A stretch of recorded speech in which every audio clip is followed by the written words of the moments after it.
नमस्कार मित्रांनो, आपले जर पॅन कार्ड हरवले, खराब झाले तर आपण ते बाय पोस्ट 50 रुपयामध्ये घरपोच मागवू शकतात. तर त्यासाठी आपल्याकडे पॅन नंबर आणि आधार नंबर असणे हा आवश्यक आहे.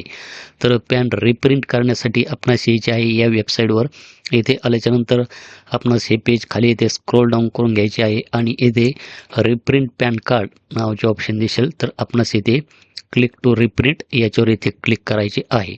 त्यानंतर हे पेज परत आपणास येथे खाली स्क्रोल डाऊन करून घ्यायचे आहे आणि येथे रिप्रिंट पॅन कार्ड याच्यावर येथे क्लिक करायचे आहे. येथे क्लिक केल्याच्या नंतर आपणास येथे आपला पॅन नंबर टाकायचा आहे. या बॉक्समध्ये आधार नंबर, त्यानंतर आपली जी काही डेट ऑफ बर्थ असेल ती येथे टाकायची आहे. त्यानंतर GSTIN नंबर हा टाकण्याची आपणास आवश्यकता नाही. त्यानंतर येणारा जो काही कॅप्चा आहे हा कॅप्चा आपणास या बॉक्समध्ये टाकायचा आहे आणि सबमिट या बटनावर क्लिक करायचे आहे. त्यानंतर मित्रांनो आपणास येथे please verify your contract details अशा प्रकारे माहिती दाखवेल. जर आपली माहिती येथे दाखवत नसेल तर आपण NSDLच्या वेबसाईटवरून आपले जे काही पॅन कार्ड आहे हे पॅन कार्ड काढलेले असणार आहे. त्यामुळे आपणास तिथे रिडायरेक्ट केले जाईल किंवा त्याची माहिती आपणास आधार कार्ड आणि पॅन कार्ड क्रमांक टाकल्यावर तेथे दाखवली जाईल. किंवा होऊ शकतं की आपण इन्कम टॅक्स डिपार्टमेंटची जी काही वेबसाईट आहे त्या वेबसाईटवरून जर पॅन कार्ड काढलेलं असेल तर तेथे आपणास आपला पॅन नंबर, आधार कार्ड क्रमांक टाकल्याच्या नंतर माहिती दाखवली जाईल.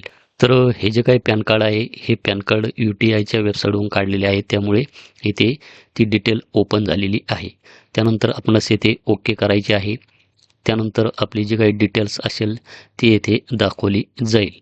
आपला जो काही पत्ता असेल, ईमेल ID, त्यानंतर मोबाईल नंबर. त्यानंतर आपणास परत येथे खाली हा जो काही कॅप्चा दिसत आहे हा कॅप्चा आपणास येथे टाकून घ्यायचा आहे. नंतर खाली येथे बोथ ओन्ली ईमेल आणि ओन्ली SMS अशा प्रकारे ऑप्शन दाखवेल. जर येथे आपण बोथच्या समोर हा जो काही गोलाकार वर्तुळ दिसत आहे याच्यावर जर क्लिक केलं तर आपल्या ईमेल ID वर आणि आपल्या मोबाईलवर OTP येईल. आणि आपण येथे जर ओन्ली SMS केलं तर आपल्या मोबाईलवर हा OTP येईल. तर मी इथे बोथ करतो. तर यासाठी आपल्या पॅन कार्डला जो काही मोबाईल नंबर आहे या मोबाईल नंबरवर OTP येणार आहे. त्यामुळे आपल्या पॅन कार्डला जो काही मोबाईल नंबर आपण दिलेला होता तो मोबाईल नंबर असणे हा आवश्यक आहे. त्यानंतर आपणास इथे खाली हा जो काही बॉक्स दिसत आहे याच्यावर इथे क्लिक करायचे आहे आणि गेट OTP याच्यावर इथे क्लिक करायचे आहे. त्यानंतर येथे OTP is send on your mobile and email. तर आपणास येथे ओके करायचे आहे. त्यानंतर आलेला जो काही OTP आहे तो OTP आपणास या बॉक्समध्ये टाकायचा आहे आणि सबमिट या बटनावर येथे क्लिक करायचे आहे. सबमिट या बटनावर क्लिक केल्याच्या नंतर आपल्याला येथे 50 रुपयाचे ऑनलाईन चलन हे यामध्ये करावे लागणार आहे.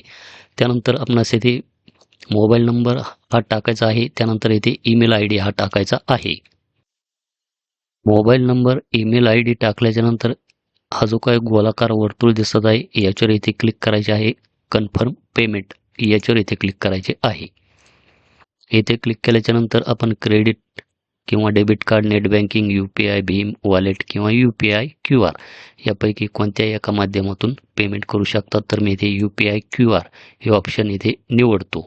त्यानंतर अशा प्रकारचा एक बारकोड येईल. तर हा बारकोड मी फोनपेमधून स्कॅन करून 50 रुपयाचे चलन यामध्ये भरतो.